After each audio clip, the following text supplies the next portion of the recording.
Good afternoon and welcome to the Wednesday, July 27th meeting of the Energy and Environmental Advisory Committee. Mark Valentine will be the chairman for this afternoon's meeting. With us this afternoon we have Matt Vanderbroek from Greenspark, as well as all the members of the committee here, and then Sarah Waterman is on Zoom this afternoon. So we've got an agenda to get through, but as we've been talking about sustainability, talking about solar, talking about some of those elements, and as we look to adopt a code, create a code, one of the groups that came to us is Greenspark, and I'll turn it over to Matt in a minute, and him being on the developer side, not looking to, no offense to you, not to anybody, we're not looking to direct our code to you, but thought it's helpful for them to share kind of on their side as us developing a code, and we've talked about this as we go through battery storage, as we go through solar. If we define a code and set up a code so restrictive that no one benefits from it or it's not buildable, it's really not a good code either. So, thought, Matt was willing to come in and talk with a group. Sarah and I met with him previously, chatted with him and some of the stuff that they look for, what some of those restrictions are. I know there's going to be some thought and fear is once we establish a sustainability code, does all of East Penfield become one big solar farm, and, what prevents that? What, even if they wanted to, how is that prevented? So I was going to turn it over to Matt a little bit, let him introduce himself, share a little bit about, who they are, and then thought we could have some open discussion amongst the group of, kind of what they do, how does that work, and then kind of help to round out our information as we, again, continue with our collecting our information for our sustainability code. So with Matt, I'll turn it over to you. Great. Thanks, Mark. So great to be with everybody. Appreciate the opportunity. I think to Mark's point, right, we really, we're headquartered locally. We're based in Ontario, and we really just want to be a resource as you work through this process. We have built projects all over New York State, and we have worked with a lot of different jurisdictions and codes and sort of understand,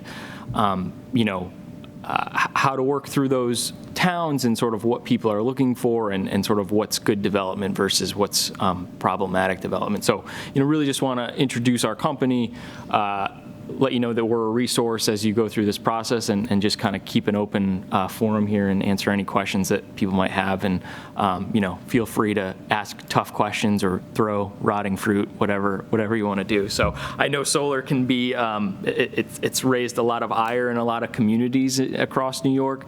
And I think it's just trying to provide some, maybe just some context, some clarity on the different types of projects and sort of what are the typical developers looking for. So I'm so used to staring at myself at my Zoom meeting that's where my eyes are going. It's weird. Anyway, so Greenspark Solar, like I said, we're headquartered in Ontario. We employ about 80 people in the community, and so we're a residential and commercial solar installer. So about half of our company is dedicated to building residential systems in and around Rochester, and then we have a commercial division that builds projects mostly in New York State. We've done some projects outside, but there's enough work in New York to keep us busy.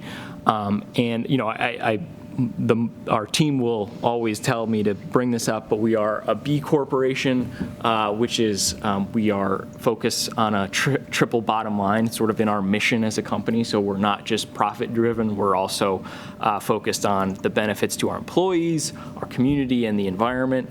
That's just an important part of our company, and just something we always want to talk about. So. Like I said, we've been doing this for a while. We just celebrated our 20th anniversary as a company. I've been here for about 15 years of those.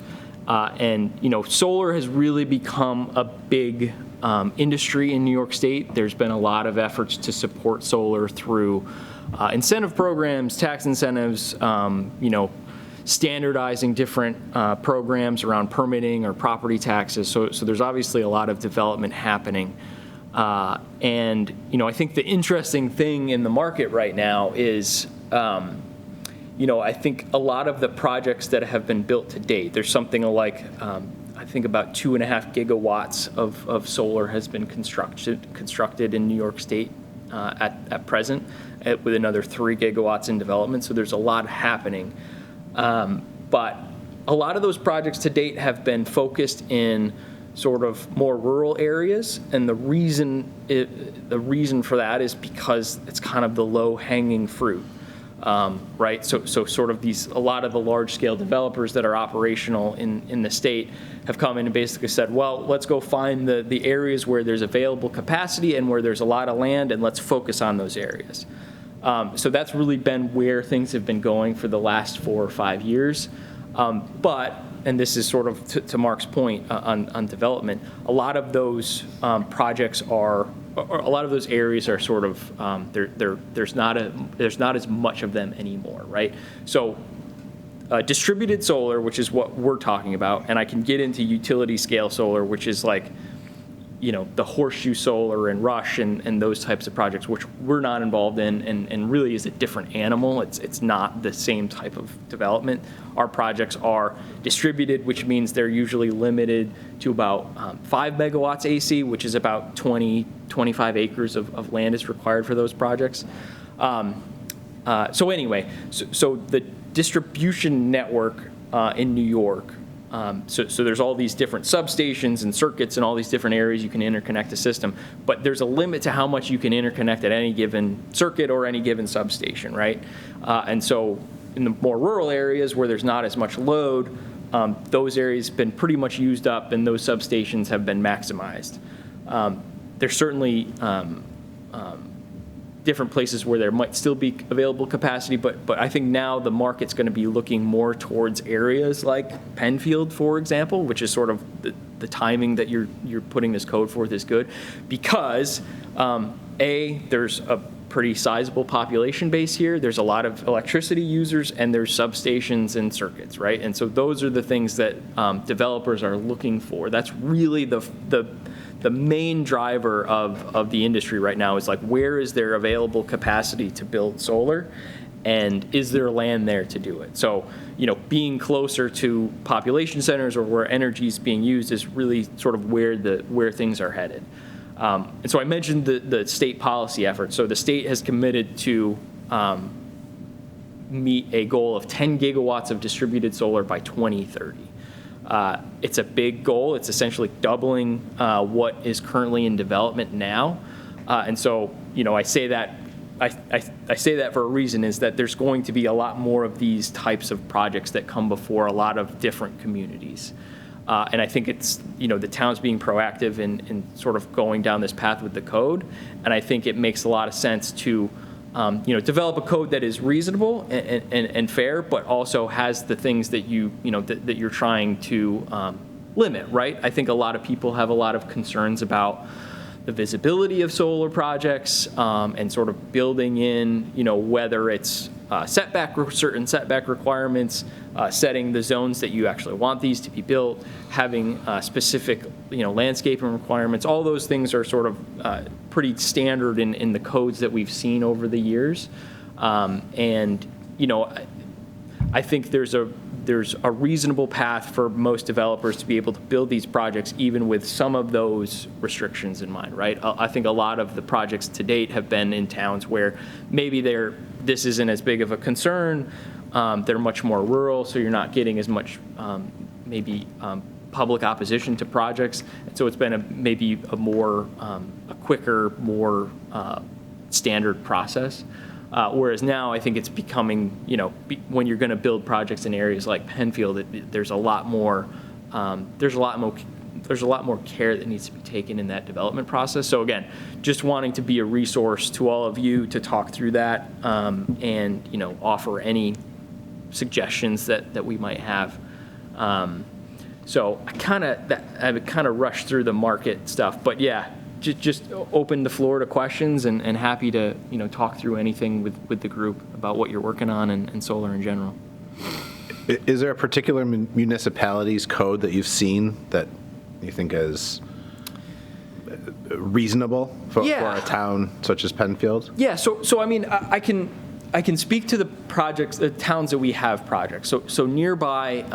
So the town of Ontario, we built 2 larger scale projects there. one on Furnace Road and one on Ontario Center Road. So the town of Ontario, as I say, is a reasonable approach. Essentially, we needed to go through site plan review, and it took quite a number of meetings, but essentially they laid out, here's the guidelines of what we want to see. There's certain setback requirements, there's lot coverage requirements, but it was a very clear process that we had to go through, and I think that makes it easy. I've seen other communities where they'll put in restrictions that sort of will completely turn you off will completely turn off a developer from doing anything there, right? And I think that's obviously not what we want. But if a town does not want solar at all, there are ways to make it very difficult. But I think I think reasonable communities will want to encourage development, smart development in certain areas. So I think Ontario's is good. Webster's is fair. We have gone through that process. I know Canandaigua has a few. The town of Macedon, which we did some projects in recently. Those are sort of the ones that jump to the top of my head. Batavia, which has a fair number of projects within the town and city there as well. So there are certainly some good examples, and I'd be happy to follow up with some more of those details. But yeah.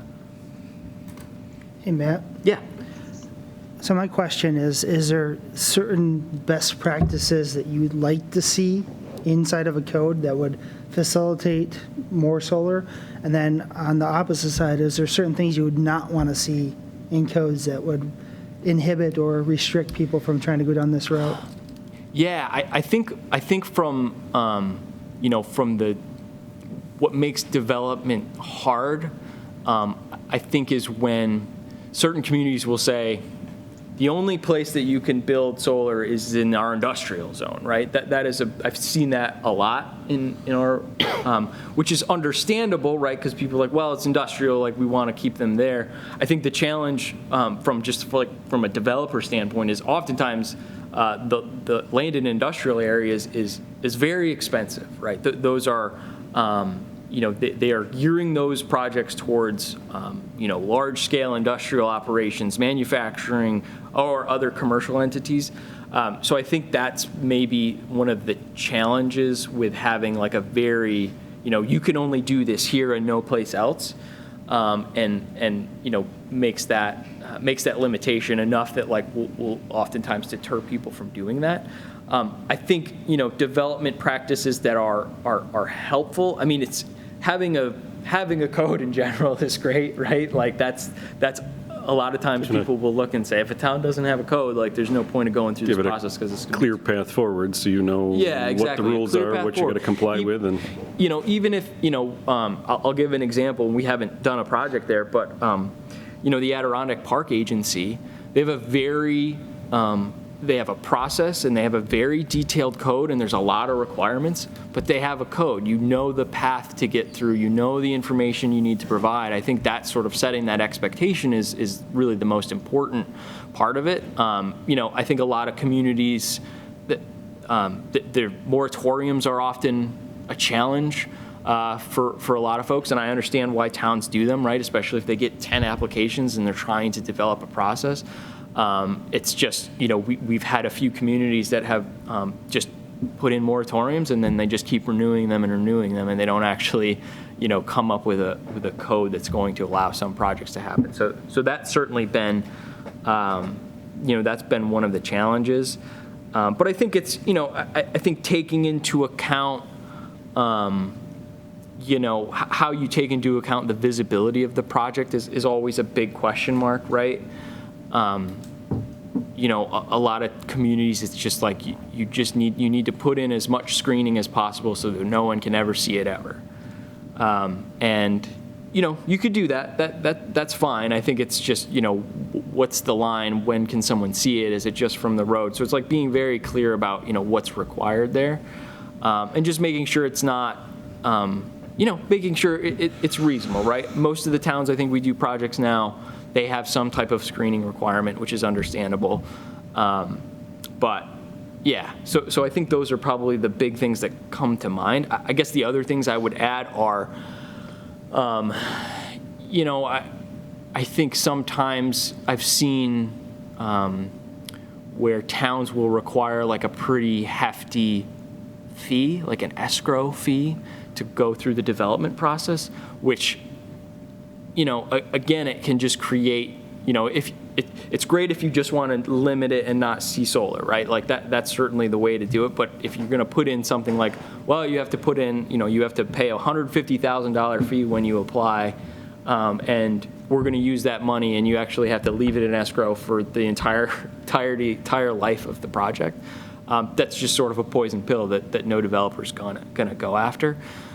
So I think it's just being reasonable and understanding that like there are certain limitations to how far someone's going to go down the path if there are like very specific restrictions on the project. So, Matt, with you talking about that fee,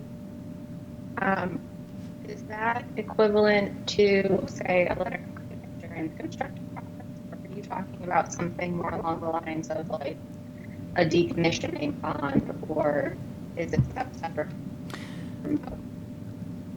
you broke up a little, but I did. So I think I know what you're asking. So this is actually, that's a very specific example that I'm giving out. Decommissioning bonds are pretty standard. I think in the leases for the projects that we do, there's always a decommissioning requirement, right? After a certain period of time, like if the system's not operational, we're legally obligated to remove it. The decommissioning bond is, not every town does it. The cost of decommissioning a solar project is, there's a lot of salvage value in sort of all the equipment. And you can actually, you can pretty much remove every piece of equipment from a solar farm and restore it back to as close to how it was beforehand. But I think we all understand that why a decommissioning bond is often required, and I don't think I wouldn't say that certainly isn't an unreasonable request, right? That is something that we have come across very often. We've provided other alternatives, right? Just because it can be costly, and sort of different examples, a corporate guarantee or something like that to work through. But it's not that unusual, and I wouldn't say it's something that would necessarily remove, would make a solar developer, turn away from a community. If that answers your question. That answers part of it. Okay. The other part is, and hopefully you know the term, generally for construction projects, we require letters of credit. Yes. For during the construction process. Yes. That's not the life of the entire project, right. Just the building process. Yep. Is that something that is going to deter developers? Definitely is that not. Something that is understood across the board? Yeah, that is certainly reasonable. Again, not every town, but it's something that we've come across and shouldn't be an issue. That's certainly not something that I would think would limit anyone, right? These are very expensive projects to build, and I don't think it's a big ask to require that as part of that process. One of the areas. Oh, go ahead, Mark. Sorry. Yeah, and one of the reasons Sarah's asking is one of the things we're looking at the decommissioning bond. We do require them currently for cell towers. So as cell towers go up, what happens when all the providers leave, walk away, and now you're left with a rusting tower? So one of the things we do require as part of the application process is a decommissioning bond. So once everybody's off it, we've got some means and methods to get that taken down safely and taken out of commission, so it's not just standing there and then becomes a safety issue in the future. So for sure. Yeah, and I will say just to provide a little, I guess, context on the solar projects, right? Like the lifetime of the lifetime of the system, which is essentially 25 years. That's the warranted life of solar modules. So it's very, I guess, the scenario where a project owner would walk away from a system that they still have money to make off of it, right? That they're going to continue to make money off of it up until it's 25 years and even beyond that date. I just say that in like they are. It is in a solar project owner's best interest to like make sure it's operational for as long as possible, right? Sure. It's going to the economic case of year 20 and out of, and the energy credits that you're generating, especially assuming where energy prices are going to be in 20 years. So there's a lot of benefits to making sure that that system's operational. I just throw that out there just to maybe point out the some of the difference between a cell tower and a solar project. But again, I don't think requiring that is a major obstacle for most developers. What do you see as limitations as far as we talked? If we adopt a solar code and said, okay, it can go out in East Penfield, I think there's some fear that you would cover every square foot of Yeah. East Penfield with solar panels, solar farms. I know we had talked, and the number of interconnects allowable, what the grid can handle. If you can talk about that briefly. Yeah, so I was talking about it at the top was just, and there are large, the substation on Harris Road is a large substation. It's actually more of a transmission level substation, but there are certainly a lot of available capacity in Penfield, but right, there is a limitation, right? I'm not having the exact substations pulled up at the moment, but typically, right, a large scale substation, you could probably have 4 or 5 projects tied into it, right? And those 4 or 5 projects are, 5 or 6 megawatts. They're probably 25 acres, so you're probably looking at, a few hundred acres of land at most that would be needed for a substation, right?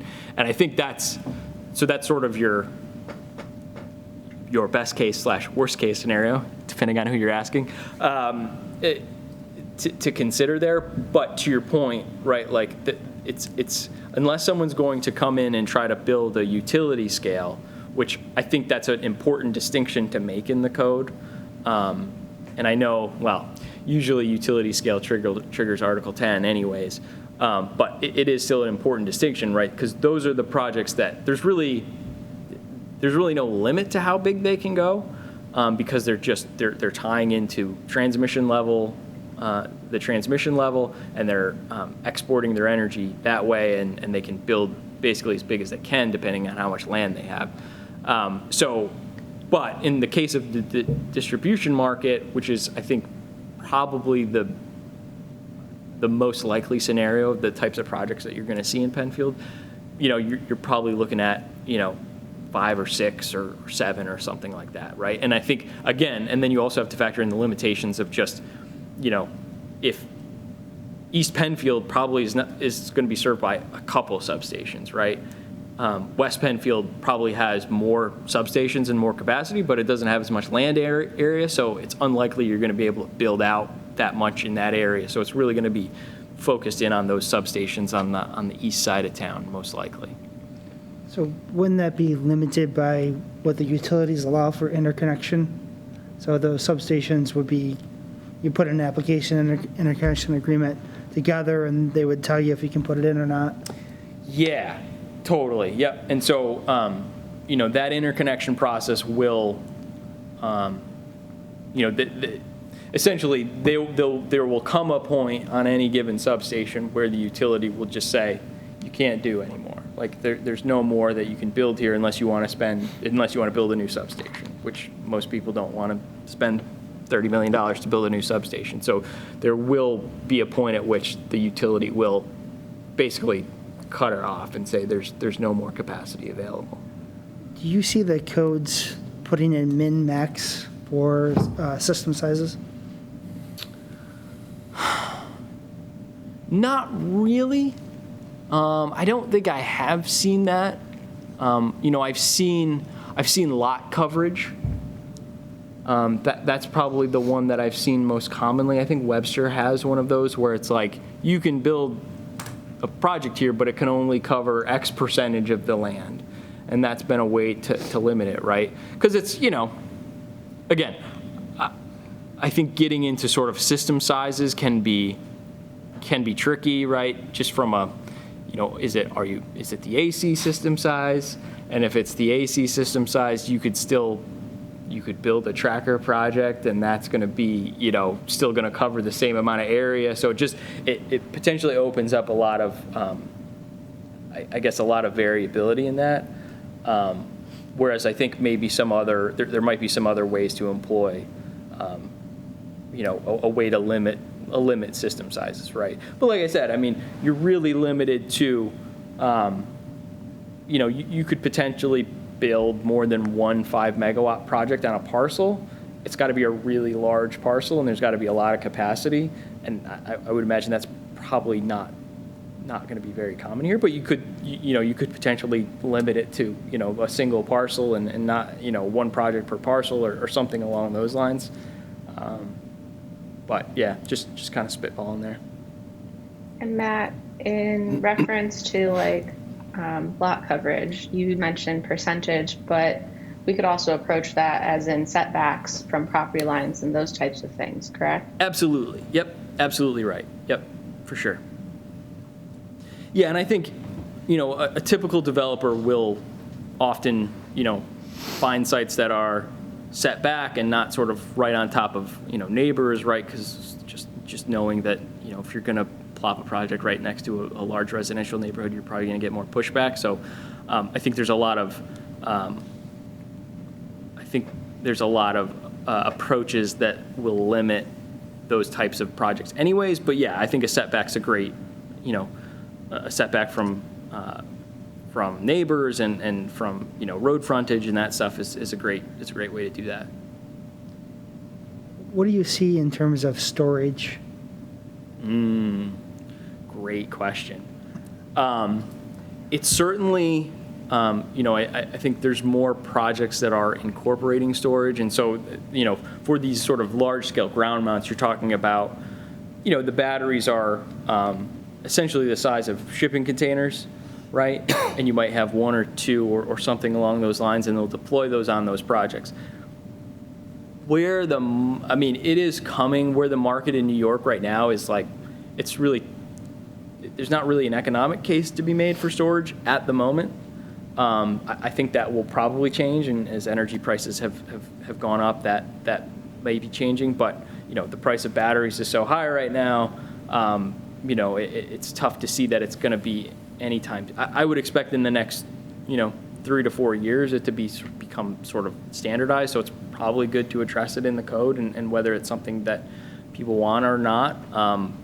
But in the immediate term, I'm not sure. None of the projects that we're doing right now incorporate any of the large scale ground mount projects that we do incorporate any sort of storage at this point. And what should we be thinking of with the battery storage technology for end of life in the code? Yeah, it's a really good question. I honestly don't have a good answer for that. I don't know enough about storage. Again, we've done a couple smaller storage projects, but not sort of knowing all the details, right? My understanding is a lot of them, their life is 10 years, right? They're not warranted as long as just a regular solar project. So how that's dealt with, I think that's probably a pretty important thing to put in the code, that if you install storage and it's no longer operational, you can't just stay there, right? It has to be decommissioned along with everything else there.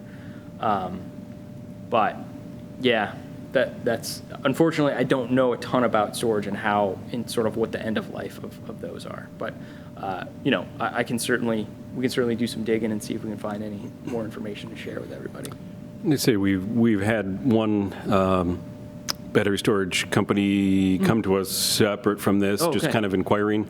So as we're updating or creating our sustainability code, solar farms is in it, wind farms. Yep. We haven't had a lot of demand for that, but at least to kind of cover it. Battery storage, geothermal. So again, that's kind of why we're continuing to gather information. So I say it may not be needed, wanted, popular today, but just to your point, at least we've kind of at least have it covered somewhere, or at least have some acknowledgement of it, and then obviously more technology will come out, and we'll have to adapt and upgrade to that. But exactly. We did have one battery storage company just kind of inquire, and so at least they're out there and they're asking the questions they and stuff like there. that. So right now they're building a lot of storage downstate, in sort of Con Ed territory, but that's because electricity prices are 2 times as high as they are here. So that's sort of why I think it's certainly going to be coming, but I think it's a little ways off before it's going to be prevalent. I'd say at least we'll acknowledge it, so we'll have in there, so if Yeah. it does come along, we've got some parameters set around that, so, Absolutely. okay, So I have one more question. sure. Have you seen any codes address the embodied carbon of the solar panels themselves, or the systems, or the poles, or any of that sort of stuff? So, for example, setting low embodied carbon requirements, or a CO2 limit for the materials being used. I haven't. It's interesting. I think maybe the tough part might be just, I guess, getting that information from the manufacturers. I assume that they have it. It's not something that I think we've requested before, but right. I think that it's just what I guess any reputable module manufacturer or racking company. I mean, you would expect them to have something like that. I have not seen anything like that in the code, but that's interesting for sure. I think we've seen. I don't know if I've seen it in a code, but there's a lot of, it's like the American-made.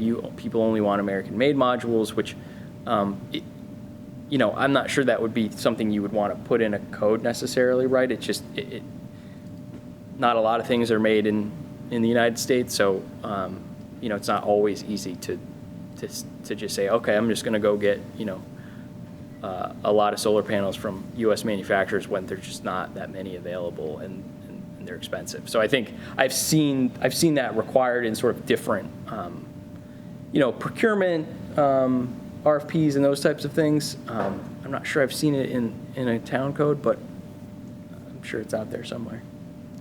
And the thought was just because if we want to eventually set carbon goals for the town, to start thinking about lower embodied carbon materials. So why not start with something that's supposed to be low embodied carbon, or at least low carbon to begin with? So Sure. Yeah. Exactly. Yep.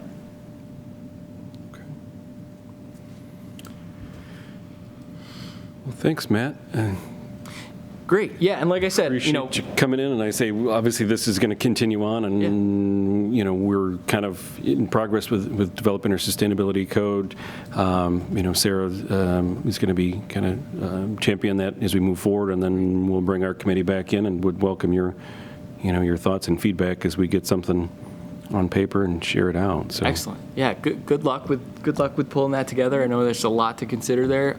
Like I said, let us be a resource if you have questions about as things arise. And we have some solar projects nearby if anyone wants to come take a look and just kind of see here's some of the things these towns did, requirements that they wanted to see, and just happy to give everyone a tour and give the lay of the land. Too good to see is you put a code in and you've got a setback variance, and what does that mean in the field versus you have a buffering variance, and how does that work as well? Yeah, so. Exactly. So yeah, happy to do that. Just let us know.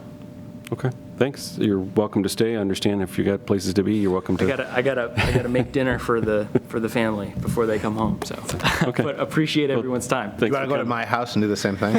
Sure.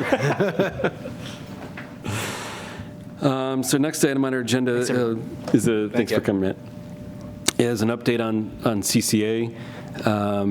So just as we're now 7 months into our CCA program, just kind of wanted to highlight and share, with the group kind of where we stand. Been exchanging some emails just as of today with Good Energy, who is our contractor or administrator for this program. And as we were looking at doing some additional communications back out to the public, so Chris, our communication specialist, and working with him and Sarah, to share that information out. But we do get calls, and people, one, still don't know how to understand how to read their bill. So while we do have a spot on the Penfield cca.org website, and this is what Catherine's pulling up right now, is showing what the rates are. So right now, the trending pattern for RG&E, the 30-day average is just over 7 cents. The 3-month average, again, is just over 7 cents. And then our standard base rate is 5.7 is for 50% green. The 100% green is an opt-up option.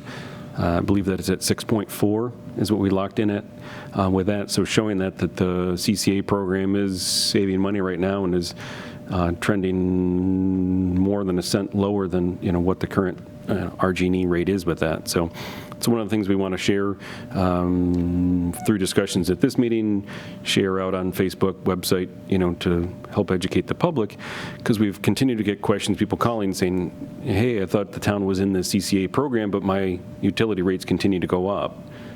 This is only one small portion of your bill. So this is a quarter of your bill is the supply amount. Obviously, you still have the delivery charge from RG&E, and then you've got the whole gas side of it. So I think, again, we need some, continued public education for the residents to say this is only one small component of it. But we had not a large portion, we had a portion of the population that wanted to opt out. So maybe there'd be some opportunity to have some of them opt back in if they see what the rates are and going with that. So talked with Good Energy. This was last month's numbers. They're pulling the new numbers tomorrow, and then hopefully by Friday have the update for kind of where we are now. So we've been trying to keep this page updated and current with what those rates are.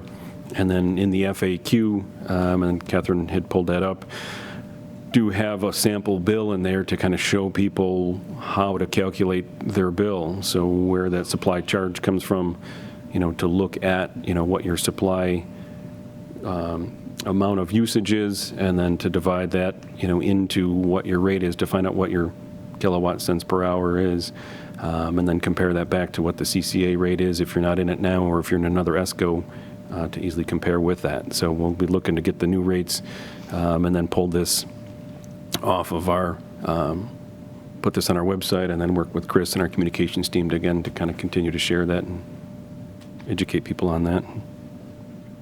I don't know if there's any more you want to jump in on that, Sarah? Thank you for the public information. Generally, Good Energy will share or update those numbers by the 5th of every month, so that if residents are looking to see what it is, if they want to compare their bill, they can generally go on the 6th and see what's going on. Everything else, Mark, you're completely accurate. Well, that's good. You trained me well. So I have a question. I know we benchmark against the RG&E supply charges, but would it be beneficial to benchmark against the ESCO average for either the state or the region, or some other metric? Because not everybody has RG&E supply. No, I mean, I guess we could. Sorry, Sarah, go ahead. It would be incredibly difficult to do that because there's 100 or more ESCOs, even just in New York State. And an ESCO may give you one price and me a different price. So it's not something that Isn't it tracked though? Isn't it tracked on one of the? Say it again? Isn't it tracked on one of the public sites, the utility sites? You can go onto RG&E and they'll give you what a current estimate is, but that's not the same thing as if you or I individually as a person went to one of these ESCOs. Mm-hmm. Just, the procurement isn't the same. So you would be comparing apples and oranges. You're breaking up, Sarah. Sorry, the process isn't the same. So you'd be comparing apples and oranges rather than like we are with comparing the RG&E rate. And I think we've seen through the ESCO pieces that RG&E typically has been the lower than most ESCOs that are out there. So that's kind of why we took it down to that base level. So if you choose to opt out, either yes, you can go to an ESCO if you prefer that, or the default is RG&E in this area. So that's why we've kind of used it as kind of our base comparison rate is here's what, if you opt out and just don't do anything, you'll be with RG&E. Here's what you're paying if you opt in or didn't opt out initially or opt back in, this is the rate you continue to pay. Yeah, and I think a lot of the ESCOs also would be comparing somebody that's also requested 100% green energy or a specific source or a specific socially responsible. I get where you're going, and I understand the want and the need. It's just a little hard to kind of to track that and to keep up with that, and then who's offering which rate. And some ESCOs, it depends on when you got into them. You're paying a different rate, and if you got in the next month, they're charging you a different rate. So they kind of report out an average, but it's still a little bit different. Yeah, but I think there was a New York State Is there an website average? that has an average for the ESCOs that tracks that. I can find it and send Okay, it on. yeah, if you've got it, you can share it, and, we can look at how that compares, but, anything obviously we can do to help educate and keep the public, kind of aware of where this is and track that rate. Yeah, I would almost guess that it's higher, only because RG&E very often sends out the call that says, by the way, our rate's lower than these 5 local ESCOs that, I think they're always promoting that their rate's actually the lower one. Yeah, and I'm saying that's a good thing, right? Yeah. So you show the average ESCO, you show the RG&E, you show what the CCA Okay. is, and it gives people more information to make their decision. I understand. Okay. And with that, RG&E is required to have the market rate. So, and generally the market rate is the lower of those rates. And it's very important to consider that ESCOs, generally their contracts are only a fixed rate for a short period of time. So when you're comparing the fixed rate of ours, which is for 2 years, and then that fluctuating rate with an ESCO, it's a different ballpark. I don't know, I think I disagree because I currently have a ESCO for my own home, and it's a 3-year contract for 4.2 cents kilowatt hour. So, I mean, you can get them, you just have to look.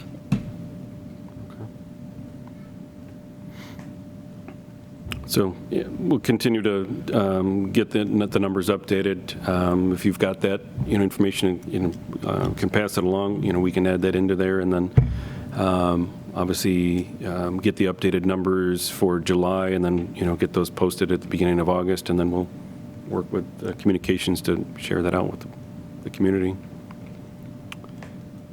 I think that's all we had on this one. One of the items in working with the town supervisor, she was looking to do a combined Energy Advisory Conservation Board meeting.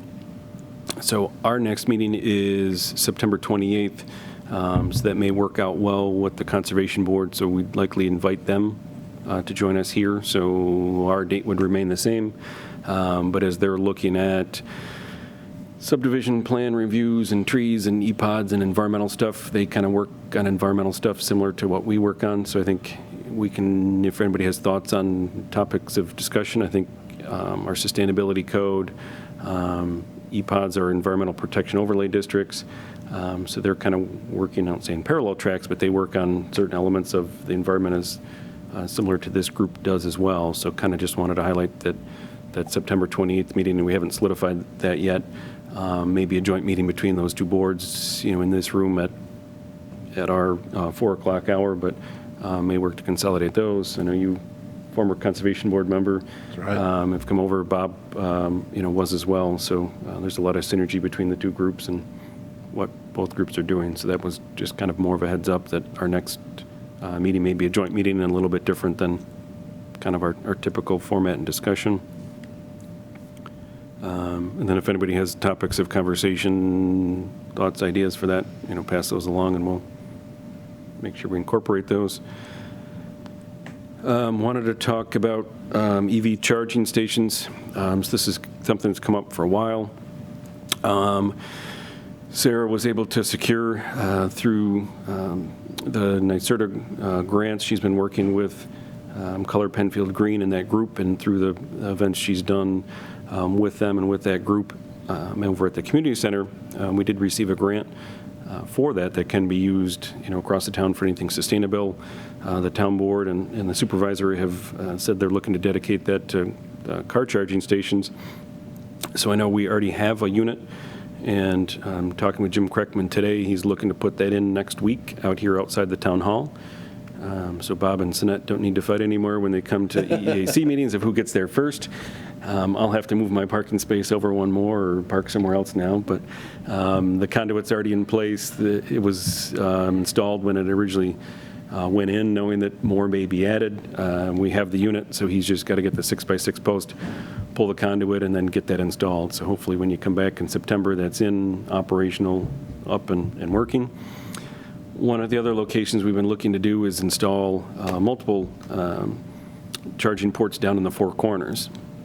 So behind the restaurants on the southeast corner of Penfield Road, we had worked in that area to consolidate and buy that parking lot for the town.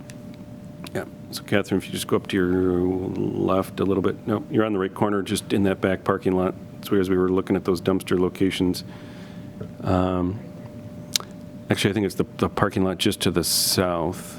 Sorry, I'm updating to the, go down a little bit. Right, that parking lot to your left of your cursor. 2134. Correct Yep. the first time. 2134. So I believe we're looking to, Sarah just said you were right the first time. we're in the first parking lot?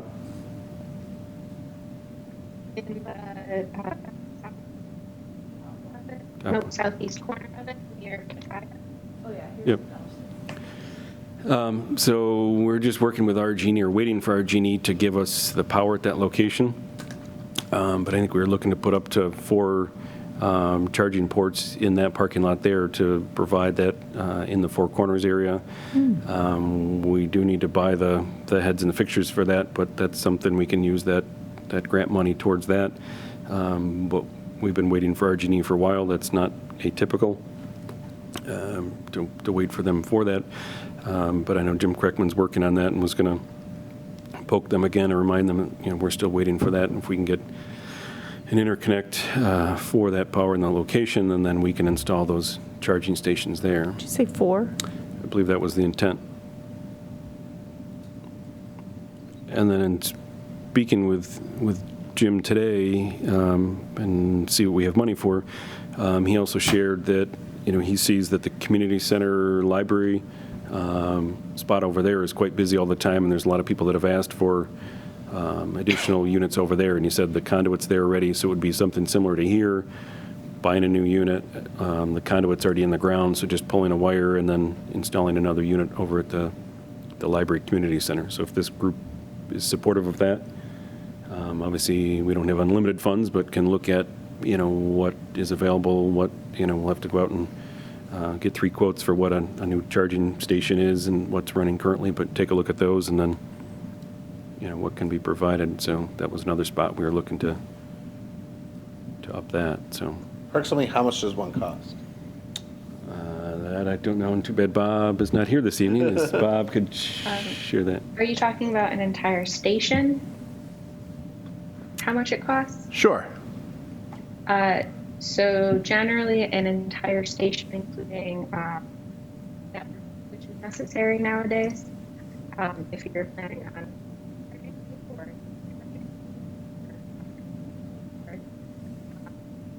We're losing you again, Yeah. Sarah. Sorry. Yeah, your audio keeps kind of fading out on us a little bit. Generally, it's between 10,000 and 15,000 for a single station, but at this point, those would be dual head, so 2 parking spots. If we were looking to do it differently, there could be some cost savings, and the cost with the RG&E portion is a little indeterminate because they do the design and then tell you how much it costs. The one spot we're lucky is with Jim Kreckman, we've got a town electrician, so he can do a lot of the conduit work, the electrical work, so we're not paying a subcontractor to do the install. We're just paying for the unit and then obviously paying RG&E, the interconnect costs, so we can, have some savings on that end. But obviously we'll need to review what our budget is and everything else. But so those are just kind of an update on where we're looking to add car charging stations, but hopefully the one here is in or being installed next week, and at our September meeting that'll be available. One item I did want to add is a new business item, and I just quickly passed it around to the members that are here in the audience, is one of the things, and we're always looking for grant funding. Thank you, Catherine is pulling it up right now. is a request. So there's CFA grants out right now for many different things. So one of the items we're looking for is obviously we're talking about updating our sustainability code, is getting money to help with that, whether through helping with writing of it, adoption of it, or even just the sharing it with the public out there. So we're applying for a grant for that. So Carrie Ivers, our new Director of Developmental Services, prepared this letter, was timely as of today for our meeting, to see if, on the EEAC's behalf, if you guys are comfortable with supporting going out for that grant, and just hopefully another box we can tick off on the application saying, we've vetted it through our Energy Advisory Committee, the committee is supportive of it, send it in. Obviously, all grants, no guarantees, but if this group is supportive of going out for that CFA grant, we can let her know. Well, any opposition? No. All in favor? Aye. Aye. Did you Sorry, say what CFA stood for? I think it's a community funding application, so it's a state. It's consolidated funding. Thank you. Thanks. So there's always different, grant opportunities. Obviously, you're competing against a lot of other communities, so anywhere you can, I think our Energy Advisory Committee is unique among a lot of towns, and I don't think a lot of communities have something like this. So I think having this group, having an opportunity for the public to address, the community and sustainability and everything else, similar to, I think we had our Watershed Committee is unique, our Transportation Committee is unique among a lot of communities. So opportunities we can, I won't say leverage those, but utilize that in this group's availability, I think hopefully helps us with our funding application on that. So I will let her know that Are this we group asking is for a supportive. specific amount? We are, but I don't off the top of my head know what that number is. I can get back to you and share with that. Yeah, I didn't see it in the letter, but and I know there's categories it's got to be, within, but I can take a look and let you know what that is. I still support it. It could be unlimited, and I'm okay with it. It's not. There's a lot of. There's a cap on different categories, and we're looking for some funding for potential bathroom down at LaSalle's Landing. That also falls under that for the local waterfront. So that's another area that we're pursuing, and hopefully can be an asset to the community as well. So those are two items that are due this week. Any other topics of conversation? I know kind of the discussion with Green Spark was kind of that main feature of tonight's meeting, but if anybody had anything else to bring up or discuss? No? Nope. Okay. So again, our next meeting is September 28th. We'll look, and that'll possibly be a joint meeting with the Conservation Board here, so it'd be our same time. We'll have to spread out and accommodate some more members and everything else, but in between now and then, we'll work on topics of conversation and how that would work between the two groups, share that agenda out as we always do with this group, and reconvene at that time. So if there's nothing else to discuss, we will close this meeting at 4:55 p.m. Thanks, everybody, for coming. Thanks, Sarah, for joining us in Zoom. Thank you to PCTV.